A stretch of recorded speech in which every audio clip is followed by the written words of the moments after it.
Yep.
Good morning. All right, everyone. Happy Sunday at EduCon.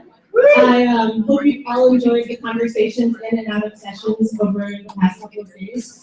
I would like to begin this morning by thanking the folks who make all of this possible. Beginning with Z Driggers, our incredible home school coordinator, and all of the parents who have volunteered their weekend hours.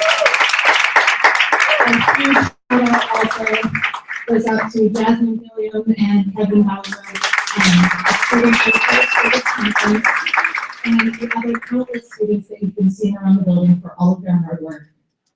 Many thanks to Marcy Hull, Tim Best, Doug Herman, and the Rough Cut crew, BJ Ensweiler, and Diana Lomberg for everything that they do. And finally, a special thank you to Chris Lehman for the immense work, really all year round, that goes into this. It truly is a labor of love to make this happen.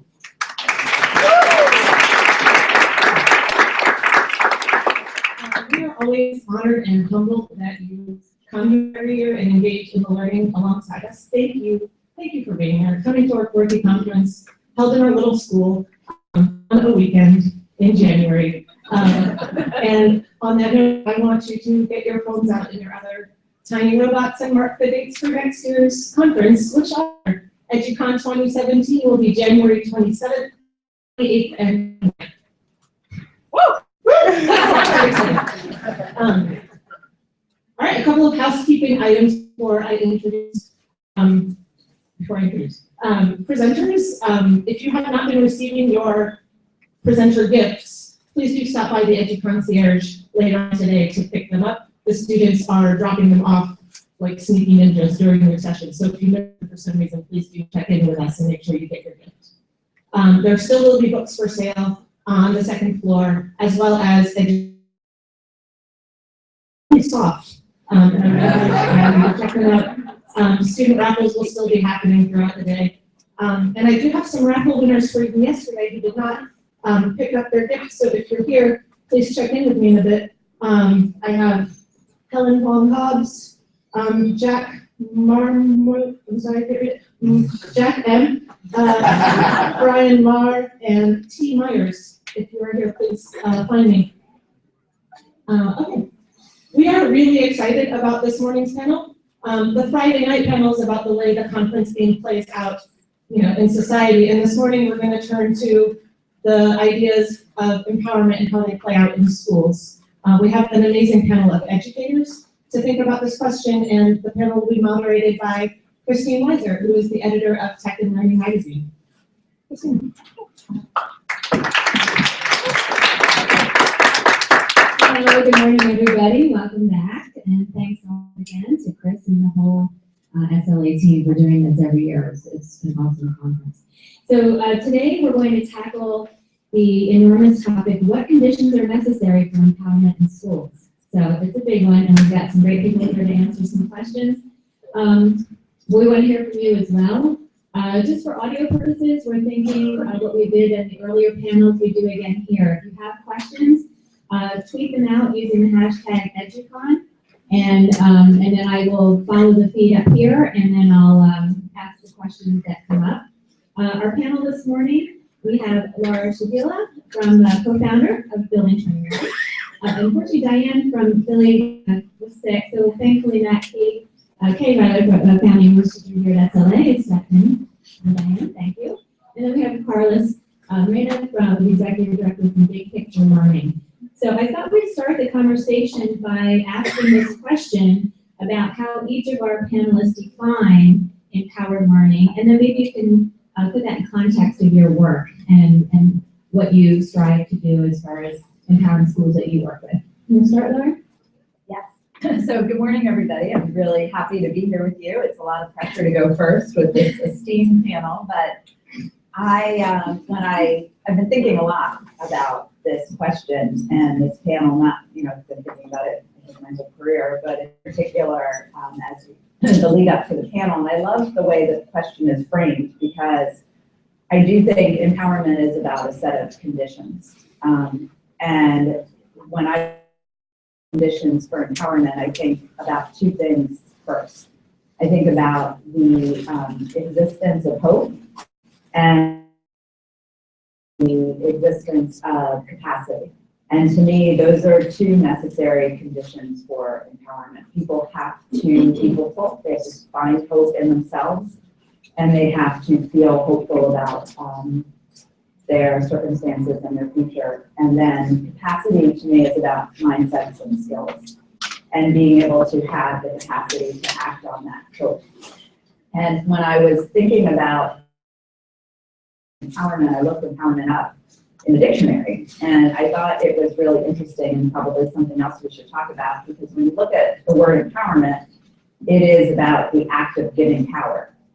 And I think when we have to pause on that for a minute and ask ourselves, what does that even mean? Because if empowerment is the act of giving power, then I think we have to pause on that and say, what does it mean about our schools and our society that some people have power and some people don't, and some people have the privilege to give power, and other people who should just have power have to wait till it's given.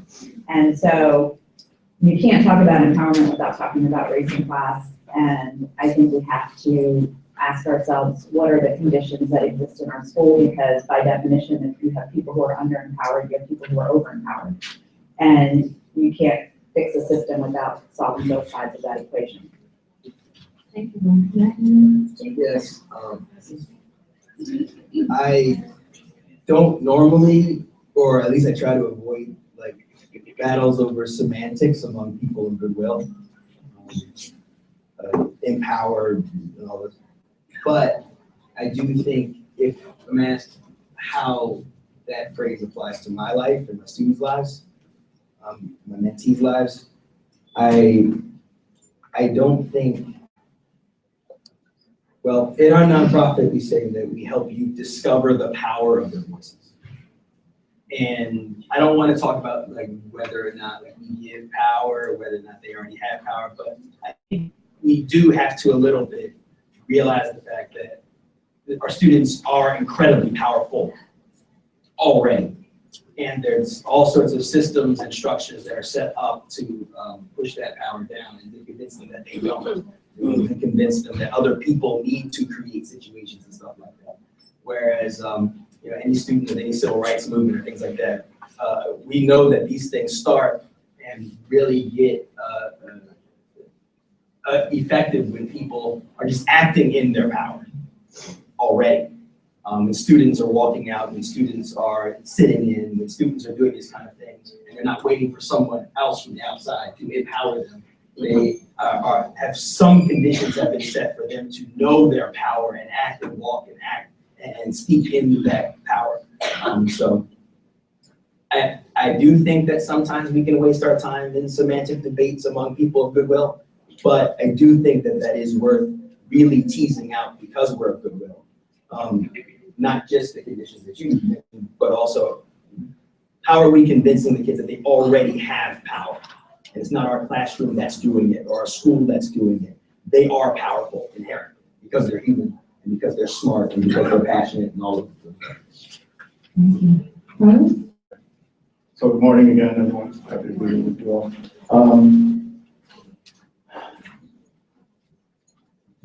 I think when it comes to empowerment, there's this kind of make you feel good assumption that empowerment is the act of kind of gaining knowledge and understanding for a lot of folks. And in many ways, I may be preaching to the choir here as well here on this lovely Sunday at EduCon in Philadelphia, engaged in this important conversation. But the reality is, to Laura's point, is that empowerment for way too many people in our society and schools is around moving from weakness to strength and operating under the assumption that when we talk about our students, that they're starting from a place of weakness. And that's just a falsehood. So we need to absolutely consider looking at those talents and strengths that our students show up to our doors with. Starting from that point, not talk about what are their weaknesses or their challenges, but what are they actually capable of? Because they're capable of quite a bit, as we know. I wanted to use a real life example as I was sitting there watching these amazing students tackle on, I don't know how many of you were watching this, a real problem without really adult supervision in making this stage work. No one was, they had some, just, hey, we need to get it right. But they figured it out. They were empowered. They said, and this is real. This is not for, a class or this is real life, real scenario. And they were completely empowered, and I chose to sit on the side because I really wanted to make sure it was right. It's good. It'll hold up, right? I think, just diving into just, my work and our work as educators and education leaders, our big picture, we begin with students and their strengths and their talents and really try to create that program, that curriculum, those learning experiences around those. Really understanding that a lot of their challenges and the other pieces will become addressed over time or diminished to the point where they become insignificant, but really important to begin with those student strengths. And quite honestly, empowerment is an underpinning for equity, which is the hot and sexy word right now in education. It's about education equity. Everywhere you go, everyone's talking about equity.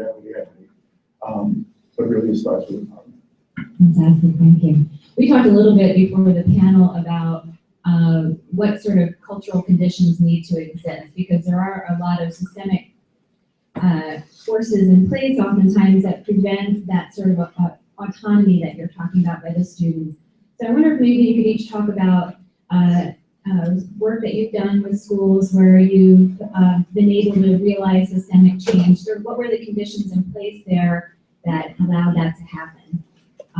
Or maybe didn't, So Lori, you want to start with that? So there are so many ways, I think, to go at that question. I think in Philadelphia right now, we're in a system that is incredibly under-resourced. And regardless of, what the arguments we'll have about funding, I think being in a school every day, it's hard to argue that we have the resources, all the resources that we need to do what we need to do. So on any given day, and I feel like we've gotten pretty good in our system here of saying, what can we do in spite of, what can we do in spite of, and not using it as an excuse to do the work we need to be doing every day. But, I think we've reached rock bottom with that. And then I also think about, just the human aspect of your question. And for us in our school with Building 21, we spend a lot of time just talking about the power of relationships and what it means to be known, because one of the most disempowering things is to be invisible. And I think that's true for teachers and for students and for administrators. And so building on a core value that people, how do you actually get people to see each other as human beings on a daily basis? And I think sometimes schools get very good at dehumanizing people, which is really ironic given that education is really first and foremost about finding humanity, finding power, understanding like who we are as individuals. And so trying in every way that we can to make sure nobody feels alone and nobody feels invisible, I think is one of the ways that we talk about this every day. And so who are some of the most powerful voices that you've experienced in your work with different schools? With schools and As far as making cultural changes, is it top down? Have you seen cases of bottom up? oh, for sure. Like, I mean, I think the only way this happens in some, there's this tension exists at every level of the system. And so I think there's work to be done at every level of the system.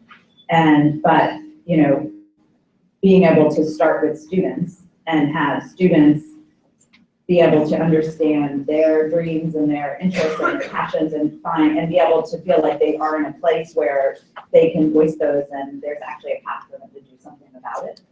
I think is, and then having to think about what does that mean for our school? It's really challenging then for the adults and, for us as a school to say, if we're going to take this seriously and kids are going to come to us and believe that we mean what we say, what does that mean for how we run our school?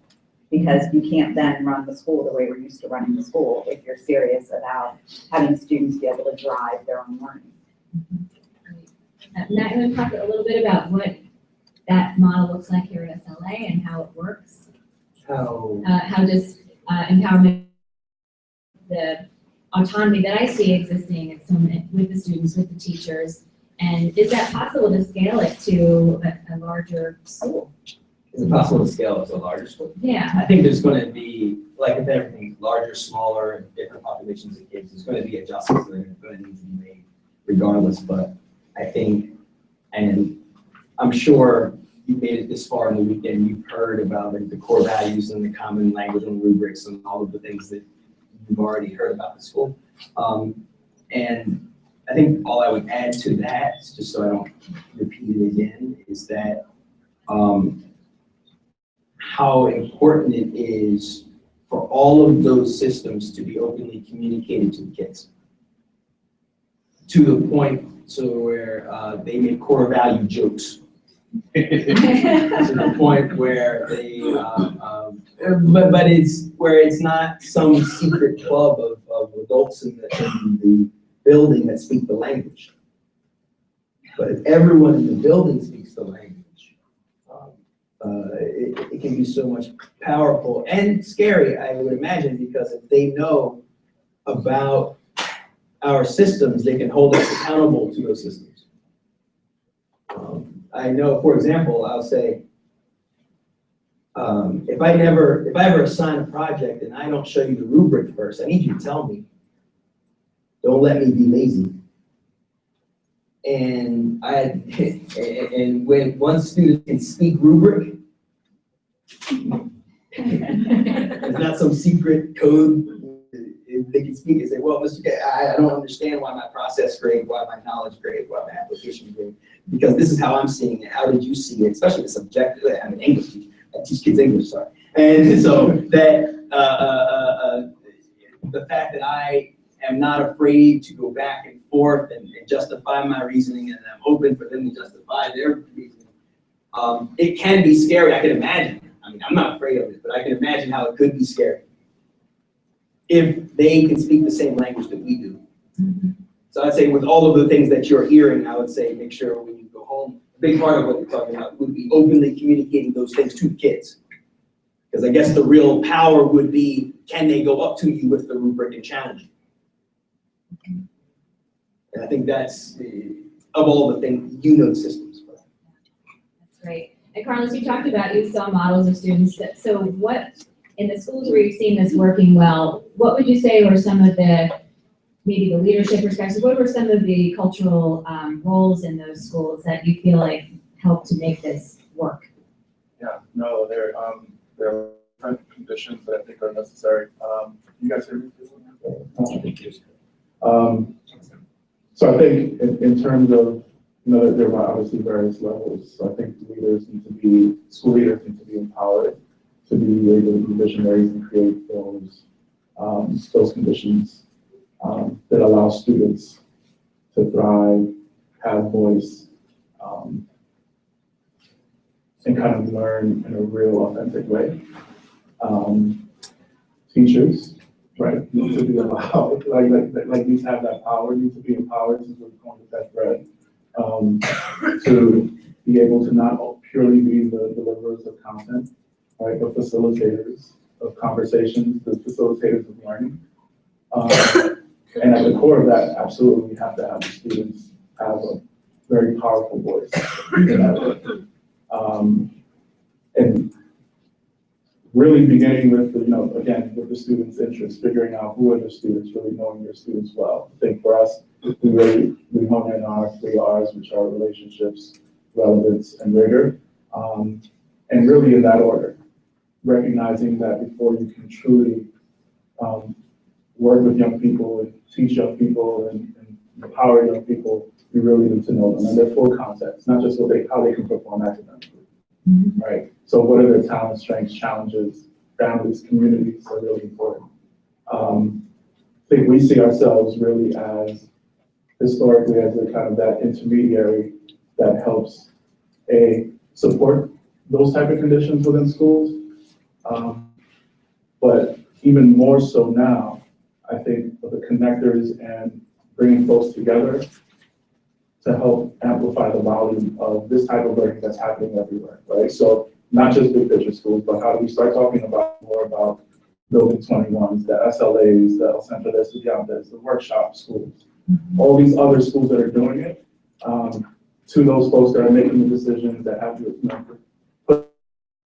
that don't allow us to do this and learn deeply and allow students to learn deeply. I think it's an ongoing challenge, and quite honestly, the fact of the matter is, everyone's not about that life, as the students say, right? They're just not, right? Especially often these decision makers, they're just not about that. But I think that without question, it's big picture can't do it alone. SLA can't do it alone. There need to be more collective voices in that way. Great, thank you. Well, I'm going to throw this out to you. Show of hands, how many of you feel you work in a district where your students? Wow. Somebody picture that. Okay. How about your teachers? Are you working in an environment where your teachers are really empowered? Better? Okay. And how many, off the record, how many feel like they have a school leadership who supports change and the kind of models we're talking about here? Okay. Good answer. Excellent. Okay, well, I think that gives us a little litmus test of the kind of challenges we're talking about here. Because it's great to empower students. We want that to happen, but what can we do in our roles as teachers, as educators, as administrators? What can we do? So maybe can we take a few minutes and you guys maybe talk about what you have done to help make these changes in schools you work with? Well, I think we have tried to. Transparency is a huge core value of ours, and so I think the first thing we've done is to try to be really clear about what our values are and how we're living them out every day. and to try to create an environment where people can have real conversations and be very thoughtful about how we handle conflict. Because I think one of the ways you see people and systems empowered or disempowered, where it plays out on a day-to-day basis, is how conflicts get handled, and whether it's small perceived as small conflicts or big conflicts of values, how do they get discussed? Who has the power to resolve those problems? And I think the more people buy into the fact that there is actually a real system in place and a real space for honest conversations to happen, and that we're going to live our values. I mean, it's hard when you're doing this kind of work. You are failing if you are doing it well at times. And students, we say to our students, failure is part of learning. But when you're in a system that is incredibly the accountability and kind of compliance structures of our system are not very tolerant of failure. And so it takes a lot of courage to actually be able to sit in a space and say to people, we are only going to push our own learning if we're right at that edge. You know, people always talk about like the learning edge, and I always say to people, let's make sure we're on the edge and not the ledge, right? And it's a fine line between those two things, like how do you stay on the edge and off the ledge? And there are a lot of days when I feel like I'm on the ledge, right? Because you aren't sure if you're pushing too far. You aren't sure how much failure can actually be tolerated by anybody, right? By the system, by teachers, by kids. And so I think being able to create a holding environment where people know that they can talk honestly about these things, and that there will be a space for authentic communication, and you can be vulnerable and you can talk about how you're feeling, I think goes a long way to create that kind of culture. And so that is, I think, the thing we're working on the most, is making sure that we have a holding space to tolerate the work that we're doing, and the challenges that it brings on any given day. And before you take that question, I'm going to add on to that, because we did get a question that says, in a culture of fear and no job security, how can school leaders feel empowered? Because there's a lot at stake. Your school is going along, it's okay, you're getting funding. How do you take that next step to make these kind of changes? You want to take this one, Carlos, or add on to what I was saying? Yeah, no, I'm happy to. I think it's a legitimate question. I think as a team, when I was in the classroom, that was that tension. And it had to be a decision I made, and just being authentic to myself as an educator, I think is really critical. And we have this, as Laura said, this kind of notion of being on the edge, and really being true about what you believe to be right for young people. And ultimately, it's been our experiences that when your students are doing amazing things, right, and it may not be an immediate result, it takes time to get to that place. Folks tend to care less about the methodology. They do. They're like, oh, well, it's working. And then it's around how do you continue to empower yourself as an educator, empower others. I mean, there's an honest tension. And I think that, as I mentioned earlier, it's important to be able to have collective voices that are engaged in this. These are not one-offs. What you're doing or what someone may be trying to attempt in their classroom is not something that's not research-based. There's so much to back it up. And I think that's where we need our collective voices. Not just kind of isolations of individual schools or just individual networks of schools. About the leadership? About the leadership, and then also about how you're sort of making that happen, and talk a little bit about what you're doing here. Well, I guess from a teacher's perspective, there's a couple of relevant stories that might pop up about what this power thing looks like. Maybe 4 or 5 years ago, I was teaching my students Macbeth, and I was trying to introduce this tyrant word keeps coming up, and eventually they said that they don't know what this word means. And I said, oh, well, that matters in Macbeth. And and so we went through And I explained, and for some reason, I had the brain burst to think to use the relationship between a teacher and a student as an example. And because I was speaking about power, I was like, well, I have more power over you than you're willing to admit. I mean, I control whether or not you can eat, whether or not you can go to the bathroom, whether you can stand up, whether or not you can. I actually have an incredible amount of power, so much so that no one else will have this much power over you for the rest of your life unless you are in prison or in the military. So I said it was a very clear. See, now how I handle it is you can go to that whenever you want. But you've been in situations where it's been wielded over you. No, you may not go relieve yourself. No, you may not eat when you're hungry or put your head down when you're sick or any of those kind of things. So, that landed immediately. But the next day, it's not about me. The next day, you know what happened. I walked into my classroom and all of them stood up. And I had forgotten. This was like, I was just having a teachable moment. I did not stick in my brain. I'd forgotten the entire conversation. So I walked in, and the children all stand. I said, sit down, it's time. Let's go. And I was like, guys, the stream's like always well behaved. I didn't know what's going on.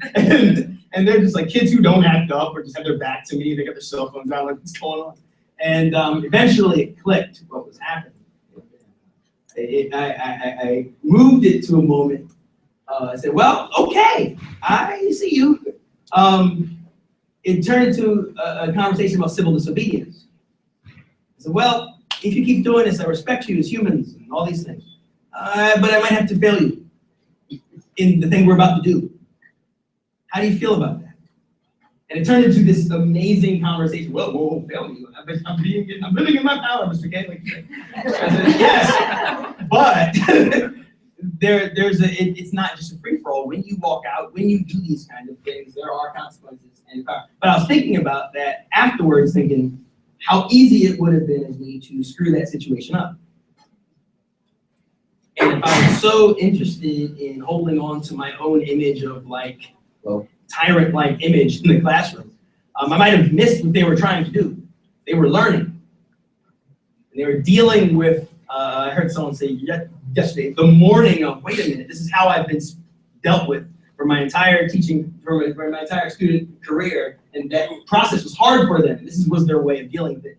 And they collaborated. They got together before class, they made plans, roles. The other one, one kid was sleeping. The other one was from this year. So I got held up on the way, bad traffic, and so I went across the street to get coffee before my class. So I was a minute or so late, and I walked in, and all of the children are asleep, like all of them. They're stretched out on my tables. They're in the back of the couch. My student teachers crumpled on the floor, asleep. And then it was a running gag. It was like, way to prove the point, don't be late. And we had a great laugh about it afterwards. Like, guys, but I remember it's like, I didn't give them permission to do that. They felt comfortable enough in their relationship with me to do that. And I was thinking, in both these occasions, they knew, however this goes, it will not end with Mr. K ripping. It will not end with parent, it won't end with the assumption that he assumes better things about me. He's going to give me a chance to breathe in this moment and after my power. So I those, as far as for the teachers in the room, real life examples of how to actually realize our tyrant role in the classroom. Realize we do have the potential to stop them from being human and handling their own human needs in the classroom. That's great. I wanted to tag on to that because I know SLA does every Wednesday the faculty get together and share. I wonder how much that weekly check-in with other teachers has impacted you as a teacher and the other teachers to share that story with other teachers and say, I had this moment and it really worked and here's why. What could you maybe just briefly talk about the role of that weekly? We share a lot of stories. I'm not sure if I shared those. But it's stuff like that. We start the faculty meetings a lot with good news and everybody sharing a lot of stories. And common planning time allows us to if that stream, hey, check out what this stream did. I did share it with the other stream teachers. And like, look how cool this stream is. Look what they're dealing with. You might want to check in with that during history. You might want to check in with that because they're really dealing with this whole tyrant in the classroom thing. Right. We might need to continue this conversation. So there are opportunities for that continuing. That's great. I'm curious here, how many of you have opportunities for all your teachers to get together and share these kinds of stories and ideas collaboratively? Show of hands. Okay. Can I pause for one, something on Matt said, I think it's really important, and it came up in the question too, and I think it's worth thinking about in this conversation about empowerment, is the role of fear. Because I think, you know, I was listening to your story and I was thinking for some teachers that fear of losing control is, right? And so the fear of losing your job. And I guess maybe it's getting older, I think, or doing this longer, like the fear of, this is scary, right? To really try to step out of your comfort zone in ways that sometimes you don't know what's going to happen, right? Like you've given up control. But the fear of not doing it at this point has become greater for me. And so I think asking ourselves in those moments when we feel fear, what is that about, right? And forcing ourselves to pause and reflect on that first inside of ourselves and to understand like what giving up control means and how we're going to function in that environment and be able to manage a situation like that in a way that kids actually feel loved and respected. Because I think like love is the absence of fear in a lot of ways. And so if we're acting from a place where people feel loved and empowered, what does that mean about our fear and letting go of our fear? I actually got one more story. With fear, with what you're saying, and I think the relationship between the administrators and the teachers. As like how this looks on the ground, I'm teaching Octavia Butler's Kindred, year 1, 21 years old or whatever. And the N-word pops up over and over and over and over and over and over throughout the text, right? And I said, well, we have real louds, we have all sorts of stuff. Like, what am I supposed to do in this moment? I want the kids to feel the power to every kid, white, black, and across every spectrum, to be able to participate in every conversation. So there are certain language things that need to be able to happen so that we can have larger conversations. And so I say, well, we got to have the talk about the N-word. And so I remember it wasn't like, I thought it through. I knew the different permutations of what could happen. They walked in, I had just written a slur across the board. As in a big black marker, and put it up, just as it shows up in the text. Like, you encounter this word, it's here. You see it in print, you see it on the board, you hear it when we're speaking. What are our thoughts? We journal, stuff like that. So I'm proud of myself in the way a young teacher is proud of themselves when they're being like revolution, whatever. I was like proud of myself. I'm like, they make movies about this kind of moments. Great. And then Chris walks in. It was good. Chris walks in, and we talk about the relationship. My heart, it didn't just drop, it just like exploded. And I remember I was like, I've lost this moment. I'm going to lose this moment. This is terrible. I'm going to be on, like, this is bad, and the kids. And I remember when we talk about power, one of the best things I said is when I really realized I'm going to war with this dude, is that he sat down on one of the tables in the back of my room and joined the conversation. And it comes down to a place of, just like I said, the kids will assume about me that I assume the best about them. It means a lot for a teacher when you know that your admin assumes the best about you. I'm not doing this for nefarious reasons. And if I'm screwing it up, you're gonna need to sit there and help me so that I won't screw it up next time. But I did not mess up in trying to engage my kid. Excellent. And I think that's a powerful thing to remember. Yeah, that's great. I can just add really. Yeah, sure. So I think, I mean, I love the stories and how Teach stories. Oh, man, I love them. So the modeling of the school leader and demonstrating that they're all about their teachers and empowering their teachers is critical. And that, obviously we got your observations, your, kind of walkthroughs, but even in your individual conversations, one-on-ones, I think it's important. I mean, for the way I structured it as a principal was, great, I know what you're doing. Talk to me about each and every one of your kids. I want to know what they're up to, how they're doing. Like that messaging, I think, was really important. I had great modeling, so I didn't just come up with that. That wasn't just my own brilliant idea. So my principal did it with me, and I knew I needed to do it with my teacher. So, obviously, we got to curriculum, we got to instruction, we got to, growth, but really ensuring that in those individual conversations, we were really talking about kids. And then we got to a place of how are you doing? We kind of been managing all this and the support that you need for really starting with the students. Thank you. We have a question from Kira. She was asking, she said sharing voice is central to empowerment. So how do you build context to help all community members listen to each other?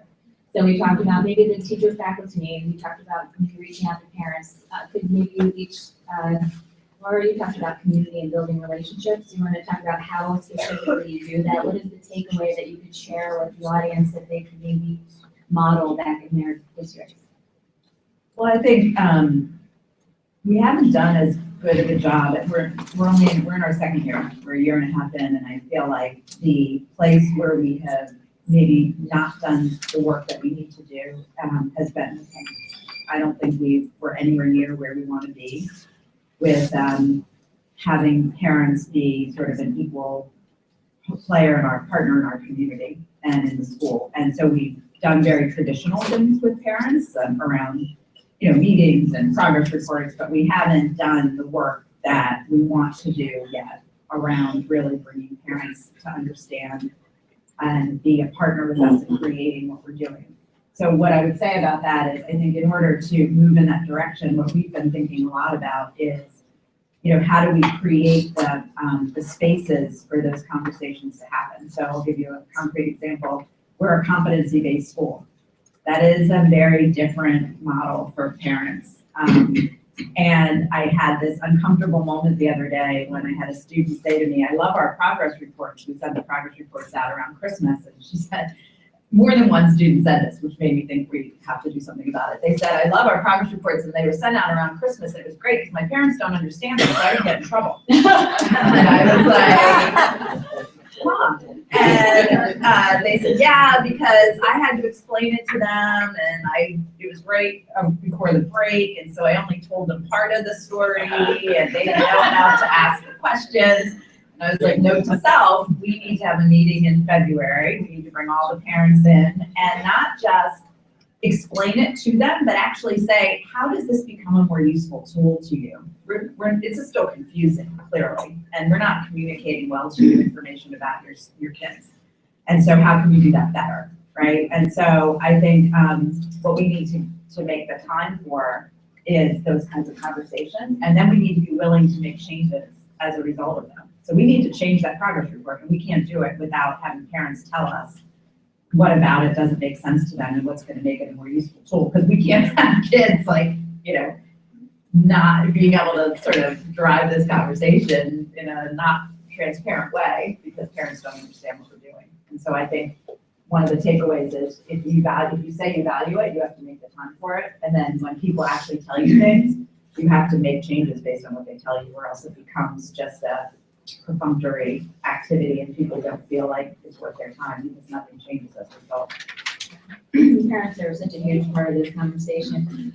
Matt or Carlos, you want to talk about how you create specific spaces for community voice, including parents? Yeah.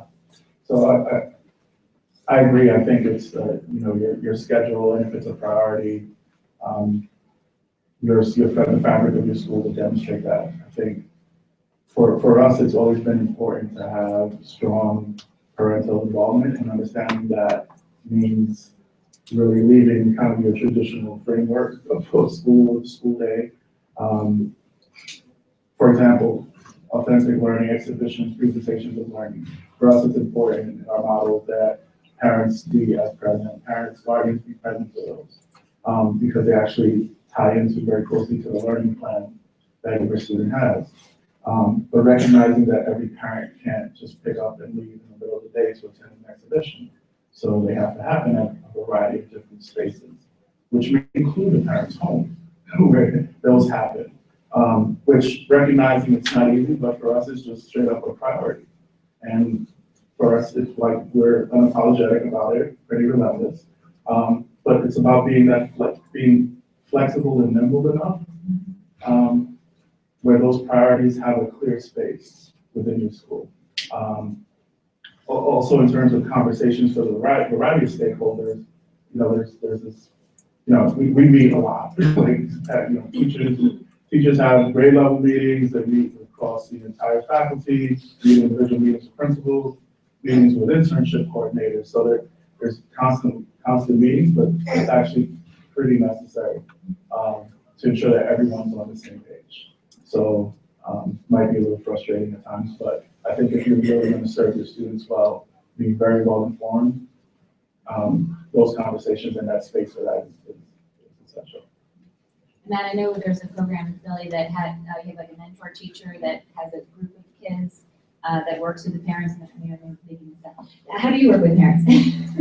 There is, I'm not as familiar with Okay. that as how they work with. Well, so Advisory. how does SLA Wait, work with Are you talking about advisory? advisory? Oh, yeah, then yes. Thank you. When Sorry. you did the program in Philly, I'm like, oh. Yes, I do know advisory. Parents are involved with that too, right? Yes. We have everyone on our staff is responsible for being the lead advocate for 20, I don't know quite how many students, 20, 21.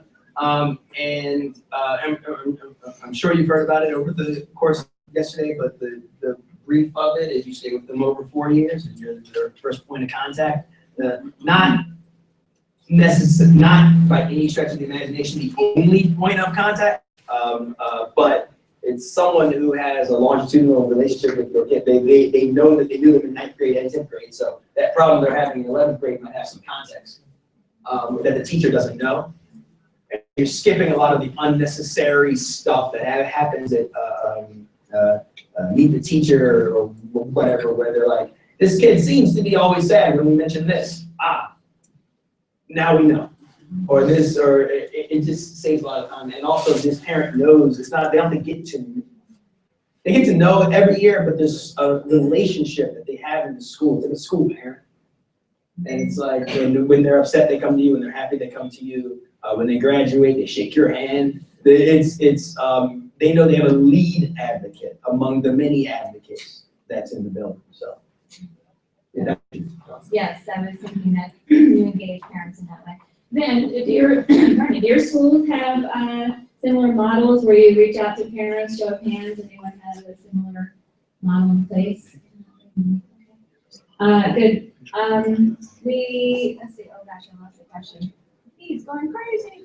The gist of it was, What do you do when you have a leader in place who says he supports this kind of model, but isn't necessarily modeling it? I don't know who's gonna take that one, but Matt, you're exempt. You start. I would feel more empowered if I didn't have to always go first. Yeah, I know.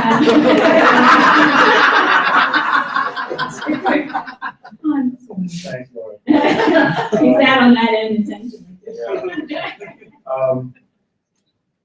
It happens often, where the kind of the talk. And I think it's around having those frank, honest conversations and bringing it to their attention. And, I'm assuming that oftentimes as an educator, you may not feel like you're the only one that feels that way, but there are power of collective voices.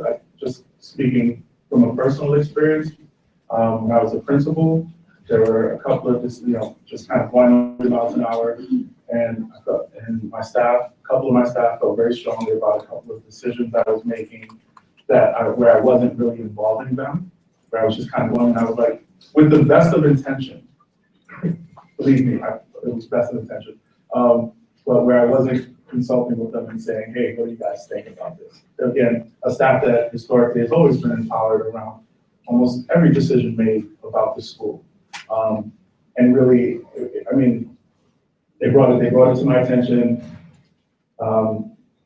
And it was a very real moment, a teachable moment even for an administrator, because we need those teachable moments as well. And really calling those out whenever they happen. I mean, and I know it's challenging, it's around the piece around operating in fear, but it's really about what you're willing to fight for and what do you really stand up for. Because your students deserve it, right? Ultimately they're the ones that pay the price for it. So I think it's really important to be able to figure out what's that courage kind of lever, the collective voices that agree, and then bringing it in a respectful way. Also with solutions, I think for me, it's always that, we have those conversations. What ideas do you guys have? The whole notion of the squeaky wheel, right, it's true, but it's harder to hear it when there isn't some kind of WB-40 coming along with it, right? What are some different solutions? What ideas do you have that might be helpful? I would imagine that it's not too different from what I described for the classroom with rubrics.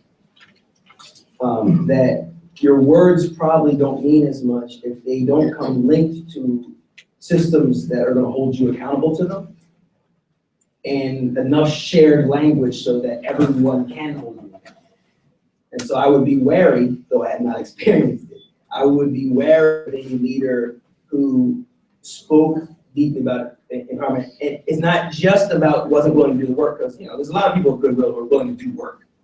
It's are they willing to be held accountable to see if the thing is working? I think that's a very big difference than are they willing to work. Like if you, for example, say that you are going to have some manner of student government council, something that's going to show kids the power of their voices, and what are the checks and balances? How are you going to reflect on that real time? And I think that's the standard we can hold. I don't really like the value judgment of folks, they're all talking racks and that kind of stuff, because I think that's an easy way for us to feel better than other people. But I think the real issue is, do they, in presenting a new initiative, also say how we're going to reflect on whether that initiative is working, and then give you the power to change it, or show you that you have the power to change it if it is not working, if your reflection shows otherwise. So I think that might be for leaders a thing to remember. What are your accountability systems? How public are you being about that for your teachers and your kids? And your kids hold you accountable. Say, I don't feel safe in this building. Can they walk up to you and say that? Or is the building safe so they don't have permission to say that they feel otherwise? Yeah, and I think just to add to that, if you start off, and there's always outliers, okay? So I'm not talking about the outliers, the people who actually should not be in those jobs, right? And there are always people like that. But I think there are more people that don't have all the answers and don't necessarily know the way forward and get afraid, because leaders, I think, are seen as people who should have answers. And so being able to be in an environment where you're going to let your leader learn, right, is also something I think that that teachers and other folks in the building have to reflect on, because that is not something people let leaders do very often, right? And there's a lot of judgment, I think, that comes into play when a leader admits that they don't know and they have to learn, and it makes people uncomfortable, right? But if we're talking about asking teachers to transfer power to students in the same for a teacher, that's how it feels to be that leader who wants that same space, right? So I think it's start off by assuming best intent, and then think about what that dynamic is from both sides and what the right step forward would be in creating a safe space for the leader to learn, and what role teachers have in helping to create that kind of a culture in a building. Because we always say to kids, culture gets created by all of us, right? The decisions that you make as students every day are part of how culture gets created. Same with teachers, same with leaders, right? Culture gets created by everybody. And I think sometimes we put that unduly on one single person in a building. So I would offer that as something. So I'm thinking, a takeaway, okay, we've got a lot of folks in the room who have, or it sounds like they're looking for opportunities to student empowerment, teacher empowerment. Thinking in terms of your work, what would you say was probably one most important thing that you did when you first got started in making change in schools that was effective? It could be one or two. I'm just thinking, was it starting to host faculty meetings, parent groups? Was there kind of one shift moment in your careers that you saw make a difference? And I'll throw this out to any of you who would like to take this on. What can they do on Monday that might be able to make a difference?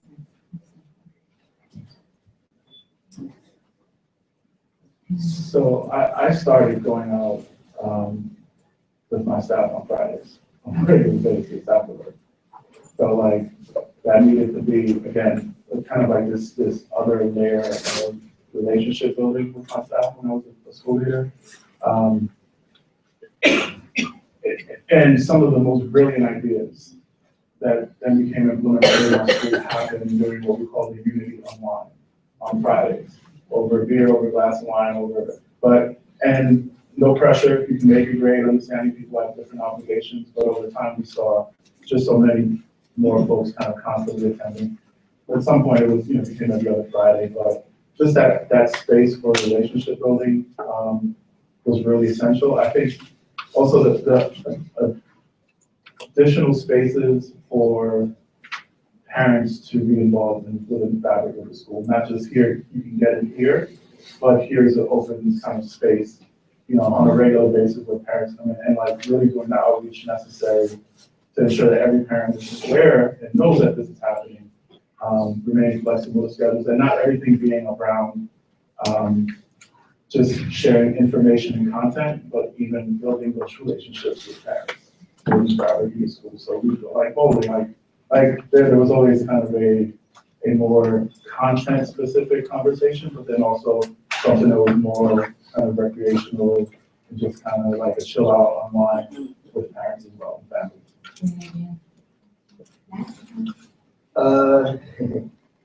So many things in the classroom, but I step outside of the classroom for this one. I started a slam poetry league in the city. And, if you're from Philly, please leave us one of these cards and we can talk about that. But I wanted a space where kids had, because I can tell I've been pretty good right now, but I have a pretty bad stutter sometimes. And I had it really bad when I was a little kid. And speaking in front of people developed my confidence so much that I said, I've got to, whatever I do in life, that has got to be, it's not my main job. I have to dedicate a good portion of my life to making sure that kids like me can get what I got. And so we started the Slam Poetry League. It had 5 schools, and now it has 20 across the city. And they compete every Friday afternoon. And I think one of the most beautiful things about it that I've done for why it counts here, this is showing the power of their own voices, is that we give them a microphone, give them an audience, and then we get out of the way. And whatever they say, it matters a great deal. And the last thing they hear when they leave the stage is applause. And how many of us get that? And I think that has affected my teaching practice so much when I find out how powerful it is to just, I'm important. I'm the teacher in the room. I'm not so lefty that I think that I have no importance in the room, but I also understand that how often can I get out of the way and let them just be brilliant? And I think that's one of the best things that I have done, and that more importantly than me, that all of the coaches in my league have done for their kids. To give them an opportunity to be heard. So I think if there is a takeaway, how many opportunities are you giving your students to be heard if you say you believe in their power? Excellent, thank you. I think in the last 5 years, the biggest change for me, or the thing that I think about the most, I had a privilege of going to a pretty amazing doctoral program for 3 years, and the program had a saying that has really stuck with me, which was, you can't transform the sector until you transform yourself. And so a huge part of that doctoral program was what they call adult development. And it was a mirror that was held up in front of you for 3 years, pretty much. And it was a place where people had permission to kind of talk to you constantly about what you were seeing, what they were seeing, and how to become a better leader. And I think what I've changed about my leadership as a result of that has been starting with self. And I realized something about myself, which was that I had a lot of assumptions. I had running narratives in my head that were unchecked. And my behavior then was a result of the narrative and the assumption that I had in my head. And so I would say the first thing you can do is get curious, ask questions, check assumptions, think about the patterns that you're stuck in and what are those patterns about, and look inward first to think about what it is that is keeping some of those systems that aren't empowering in place. But just get very curious and not see it as judgmental, but ask honest questions and be willing to hear the answers. Thank you. We're going to end a little early, give you time for coffee and transition to the next conversation. Please help me welcome this panel. They've been terrific. I'm very excited.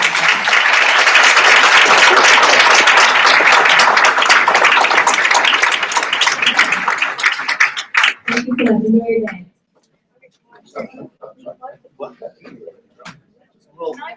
Yeah, no, I know. I'd like to.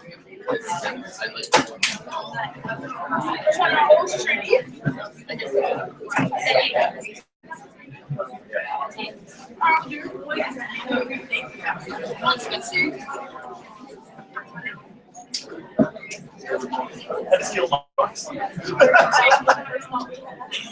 look at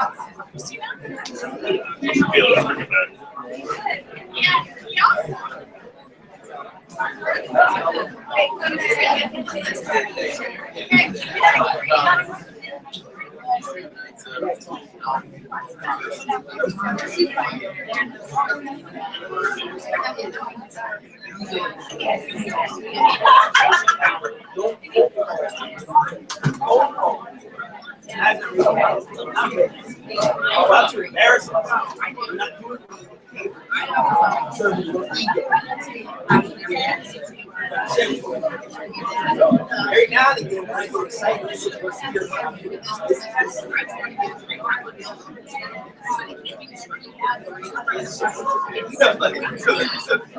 if you need no homework, I might be able to help you. But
no, I mean, it's right.